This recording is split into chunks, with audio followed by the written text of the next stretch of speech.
yeah, that happened in September of 2024. I've been unemployed ever since. So that's what, 21 months, almost 2 years. And I never stopped paying any of my bills. I never stopped. In fact, I was doing extra stuff too because extra stuff needed to be done. I like for my house to look a certain way. So when things would need to be replaced, I'm replacing it. When you buy a house or when you own a house, things have to be updated. You have to do things to keep it looking a certain way. So I had to redo our flower bed twice. That was all me. My daughter, when she wanted to start driving, I had to pay for her driving course. That thing is expensive. For the driving school that they require kids to go to now to get their driver's license, and they have to get a tip card, and it's just a whole thing. I had to do that, all coming out of my savings. Her class ring, all out of my savings. That's why I said any extras, that's usually me. The class ring was not cheap. Any dances, homecomings, I'm buying dresses and shoes and jewelry. All of that is me. And I even bought my daughter a car. Well, let's back up. When she turned 16, I paid for a cruise for her 16th birthday because my daughter is not one to want parties. She didn't want a sweet 16 party. If she had had one, that would have been all me. I would have had to pay for that. But she didn't want one, so we went on a cruise. I paid for the cruise, and the cruise was not cheap. Cruises are not cheap for 5 people. You have to get more than one cabin. All the excursions, all that is very expensive. That was an expensive trip. I got everybody a passport. It was all very expensive, but I'm like, she's turning 16. My husband never puts a whole lot of stock in their birthdays. When I used to be planning their birthdays, I would ask him, what do you think? Oh, I think we should just buy a cake and sing happy birthday. But I'm like, she's turning 16. So that's his answer every single year when the kids have a birthday. Just buy a cake. But I'm never going to do that because birthdays are important. When I was growing up, I didn't get birthday celebrations like that. We bought a cake and we sung happy birthday, but we never did anything else. So when my kids' birthdays come up, I try to do something really, really special for them. So turning 16 is a big deal. So we went on that cruise, all out of my savings account. All this was out of my savings account while I was unemployed. So when she turned 17, once we did the driving school and all that, so now she's driving, and she is constantly asking to use my car. So yeah, so it was November of 2024 when she got her job, and December of 2024 she turned 17. So she had her job, and I have 2 other kids, so when she would have to go to work, she would have to be there for 4 o'clock. But then my youngest daughter would have choir practice, and her choir practice would end at 4 o'clock. So I would have to hurry up and drop my oldest daughter off, hurry up and race back to get my youngest daughter, and try to be there on time. And if I was even 5 minutes late, my daughter was already texting me Mom, where are you? I'm like, girl, I'm coming. So it just got to the point where it was just really hard to manage picking everybody up, dropping everybody off, and getting everybody where they needed to go on time. And then the gas that it was requiring for me to take my daughter to work. She did not work close to the house. Her job is a good distance away. Drive back home. Then when it's time to pick her up, go back and pick her up. So I eventually just started letting her, on the days that my youngest daughter didn't have choir practice, I started letting my oldest daughter take my car. It got to the point where she had my car more than I had my car. And she would, take herself to work and take herself home. But then there would be times throughout the day where I forgot that I gave her my car, and I would go into the garage to go do something and be like, oh shit, my car's gone. So it just became a huge inconvenience for me. So I knew that I wanted my daughter to have a car. I knew it. So we started, playfully looking at cars. Her dad was supposed to be looking at them with her. He had her looking at cars on Facebook Marketplace. And I knew he wasn't going to do anything with it because that's how he is. He starts things and he never follows through. He has no follow through. So she would be showing him cars and he would never follow through with it. And I didn't want her to buy a car off Facebook Marketplace anyway. I don't trust Facebook Marketplace. It seems like it's the home of scams. And I don't want her to get got and buy a car that's trash. You know, I want my daughter to be in a good car. I want her to be in a reliable car. So I knew that was never going to happen, and I knew that I was going to have to take over, and I knew that I was not going to be looking on Facebook Marketplace. I knew I was going to have to spend a substantial amount of money because good used cars are expensive. So one day we were passing a Toyota dealership, and I was just like, let's go in here. And I ended up buying her a car. We saw this beautiful Toyota Prius, and it just looked like it was made for her. It's blue and it's just small and it was cute, and I ended up buying it. All that came out of my savings account, but it was a necessity. Like, she still got that car right now, and she still, you know, still has the same job, taking herself to and from work. So she needed the car, and I felt so good being able to do that for her. Like, I'm not even working, and I'm able to buy my daughter a car cash. She doesn't have a car note. Like, how many people can do that? Nobody did that for me. I didn't get a car until I was well into my 20s, and until I can buy it myself. And I was already married at that time, and we had to share that car. I can't tell you how old I was when I got my own car that I didn't have to share with anybody. I'm trying to think. I had to be my own car that I didn't have to share with my soon-to-be ex-husband. I was maybe around 25. Yeah, 25. Around 25 years old. So I was just so happy and excited to be able to do that for my 17-year-old daughter. Like, you have a car, you can take yourself to school, take yourself wherever you need to go. And that was a proud moment for me. But of course my husband hated it. He was like, she doesn't need a car. But like I told him, of course you don't think she needs a car because you're not the one being inconvenienced. You're not having to pick everybody up and drop everybody off and figure out who to pick up first and who to drop off first. Like, this is all me. I'm the one having to balance all of this. So of course you're not going to think she needs one. And I think he was jealous that he couldn't do it. He was mad that I was proud and I was happy that I was able to do something. And that's why I'm saying sometimes you could be married to your biggest op. Your biggest op could be right in the house with you, right in your bed with you. That man was my biggest op. Whenever I felt good about something that I had done, and I was proud of something, and I would try to show him, he would have no reaction, or he would just kind of look and be like, well, what you want me to see? All right. You know, that would be his reaction. But his reaction to me buying the car, it was just like nothing. You know, and it came up multiple times when we were arguing, and, you know, when we were talking about our separation and stuff like that. Like, I can tell. I had already known that he was jealous, and it was just confirmed for me every time he would bring it up again. And, you know, I'm like, okay, so I wasn't just overreacting. I wasn't just, you know, seeing things or taking it the wrong way. He is really jealous that I was able to buy this child a car. So basically what I'm trying to say is I have been spending money out of my savings account for the last 2 years. Okay, so we ended up separating in July of 2025, July 5th to be exact.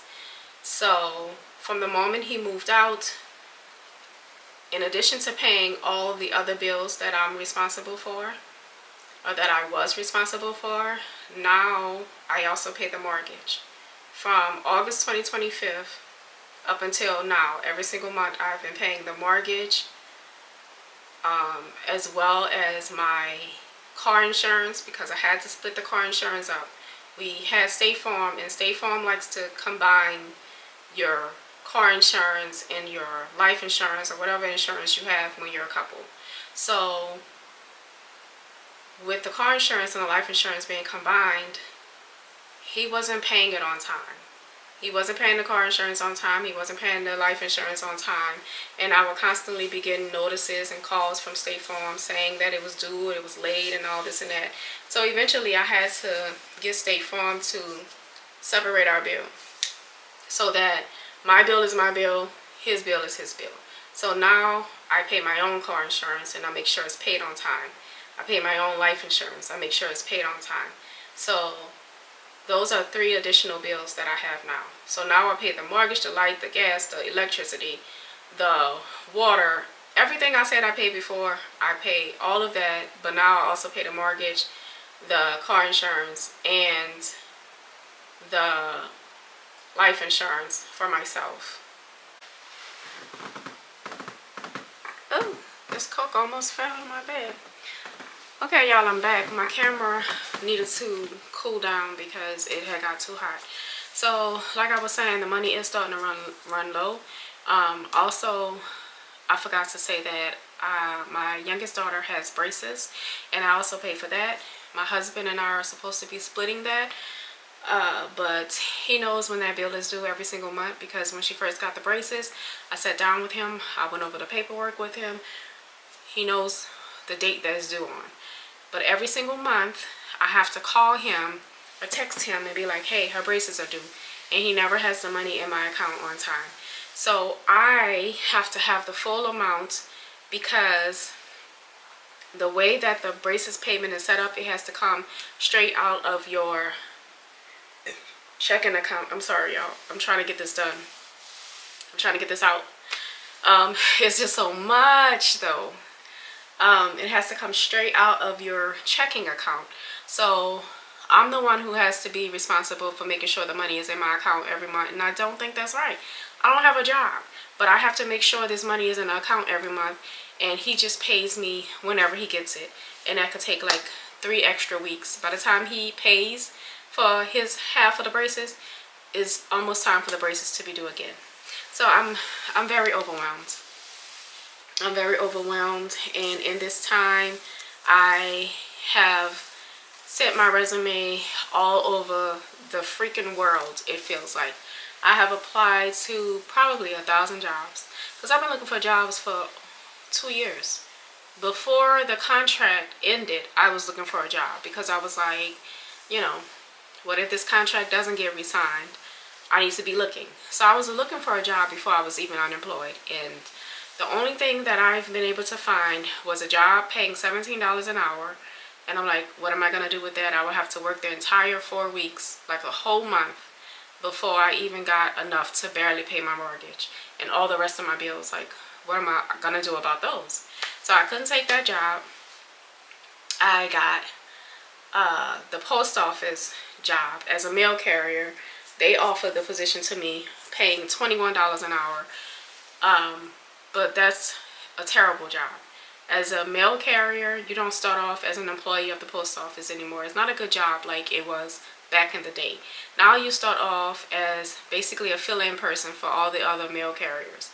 When they're out for, you know, vacation or being sick or anything like that, you're filling in. So you don't even get your own route. You're just filling in for people. And you could possibly work 21 days in a row without having an off day. You don't have a set schedule. You get no benefits. And you get $21 an hour, and you're always gone. Like, that's a job that keeps you away from your kids all day, and I can't have a job like that. I'm a mother, so I have to have a job that gives me a work-life balance, and $21 an hour is also not enough to pay for all of my bills. So I still would be barely making enough to pay for my mortgage, and the rest of my bills will not even get paid for. Also, I have not had a job where I've been on my feet all day since I was in my early 20s, okay? Early 20s. There's no way I could do a job like that right now, where I'm just on the go all day long, all those packages and mail barely have time to eat. So you're going without even any fuel in your body. Barely have enough time to drink, because the more you drink, the more you have to go to the bathroom, and male carriers don't have time to stop to go to the bathroom. I'm in perimenopause right now, and my periods are awful. I mean, they are heavier than they are normally. They are lasting longer than they normally last, and they are coming more frequently. How do you take care of yourself when you're on your period if you can't even stop to go to the bathroom? So it's just not something that I can do, and I know I can't do it. So it's like I'm only getting jobs that I can't physically do, which is crazy, and jobs that don't pay enough money. Like, what am I going to do with that? So I'm just hoping that, something gives. Something gives. I pray all the time. At night, I have, many breakdowns, and I'm like, God, why can't you just give me a job? Like, I'm not asking for a miracle. I'm not asking to win the lottery. I'm not asking for anything crazy. I'm just asking for a job that pays enough for me to pay my bills and for me to still have time to be a mother. And a job that I can physically do. Not something that is so much wear and tear on my body. Like, God, where are you? And then, I have days where I just try to block it out and not worry about it. But at nighttime is when it really hits me. Now, I've also done Uber and Lyft. Because I know somebody's probably thinking, like, why would you do Uber and Lyft? I did it. I tried it. I started Uber in January. Well, I had signed up for Lyft because I wanted to do the Women Connect, where you just give rides to women. But they took forever with my background, so I started Uber first because I was already approved for Uber, because back when I was unemployed the first time, I was doing Uber Eats. This was back in 2023 when I was unemployed before I got the work from home job. I was doing Uber Eats, and I quickly found out that that was a waste of time, energy, and effort. And it was wearing down my car even more. Now, remember, I've been driving my car for work for 5 years as a medical courier. So my car has a ton of miles on it. I got that car in 2012 when I was pregnant with the twins. And that car has gotten me through a lot, but it is already past its life. Like, it's already past its lifespan. My car is a Ford Escape. And Fords are not known for lasting long like that.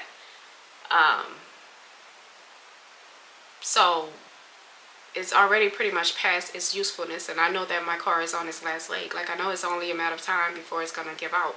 So when I was doing Uber, because I had to start with Uber first because I was already approved for Uber because I used to do Uber Eats, and Lyft was taking so long to come back with my background check. So started with Uber, and I didn't do it consistently in January. I started January of this year. I didn't do it consistently. I might have done it maybe about a week, and all it took was a week for me to see that this was a waste of my time. It would take me 6 hours to make just $100. So to make $200, I would have to work like a 12-hour shift, and I would have to work pretty much every day, and I'm not able to do that. Again, I have children, so I'm limited with the hours that I can work and how many hours that I can work. And then also, I just cannot drive for 12 hours. I don't think anybody should be driving for 12 hours. I was exhausted at the 6-hour mark. And then when you're looking at your money, it's also defeating. You just feel defeated because, like, I've been driving for all these hours. I'm in pain. My legs hurt from being in the same position for so long. My neck hurts, my back hurts. And you mean to tell me all I have is $100? What? And I tried all different ways of doing it. I tried cherry picking, only taking the rides that I thought paid enough. And I also tried taking most of the rides that come my way. It doesn't matter how you do it. The algorithm is set up to where it balances you out. So let's say you cherry pick and you pick high paying rides, high paying. It's not really high paying, but sometimes you get $3, $4, and $5 rides all day long. Like, not all day, but you get a lot of those, and they'll come back to back to back to back to back. And when you don't accept them, they lower your acceptance rate. So let's say you're cherry picking and you're not taking the $4, $5 rides. You're waiting for the $8 rides and up. So 8, 9, 10, 11, 15. You're waiting for those rides, and you take those rides. So even if you're taking the high dollar rides, it's still balanced out to where you still end up making the same amount of money, you know, in a 6-hour shift. So I was like, I can't do this. So I stopped doing Uber, and eventually my background check came back from Lyft. So around February, I started doing just exclusively Lyft. And Lyft was a little better. It would take me just 4 hours to make $100. But still, I can't drive that long because I have children, you know, they need to be picked up. I was still homeschooling my son, and you know, I just got shit to do. I can't just be in the car driving all day. So it was a little bit better. I would have like around maybe 130 to 150 after 6 hours. Saturdays are the best days and the busiest days. Those are the days I would make the most money. But again, it's so much wear and tear on your car, and it's so much gas. So like when the gas started going up to $4 and $4 and something, I was like, I can't do this anymore, because when you're doing Uber and Lyft, you have to go to the gas station every day or every other day. So if I'm going to the gas station every day, it used to take me $32 to fill up my Ford Escape. It had started taking $50 to fill up my Ford Escape. So if I'm driving 6 days a week and I'm going to the gas station 4 of those days, and it's taking me $50 every single time, so that's $200 a week in gas. So if I'm only making like $600 a week, $200 for gas, I'm only making like $400 a week. And again, like, what am I gonna do with that? For a month, that's $1,600.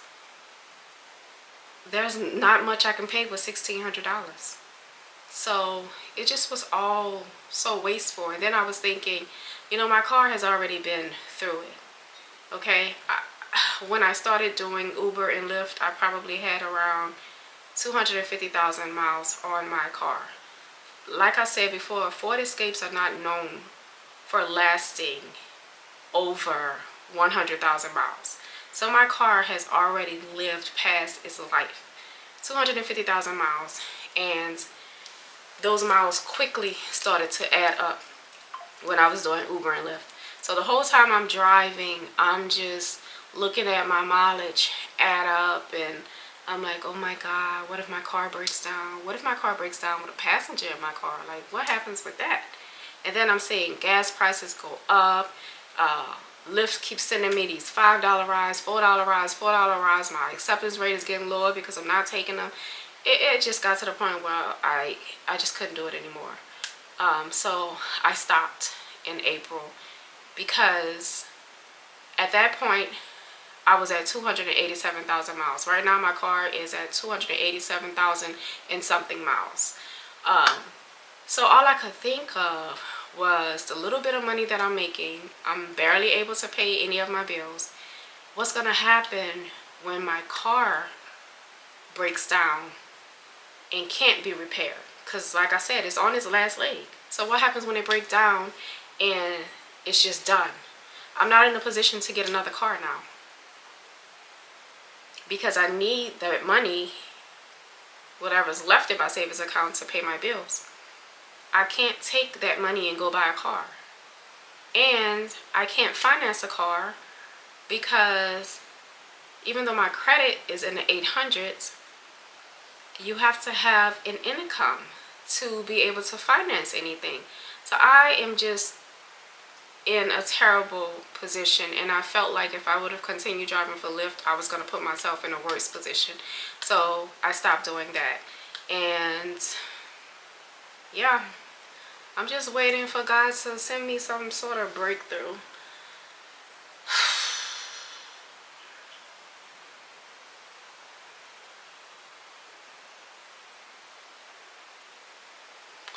I don't know, y'all.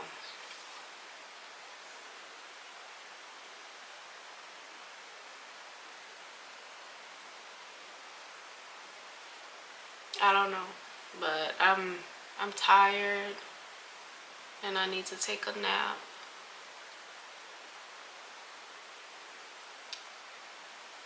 And I guess I'll catch y'all in the next video. I'll call y'all later. Bye.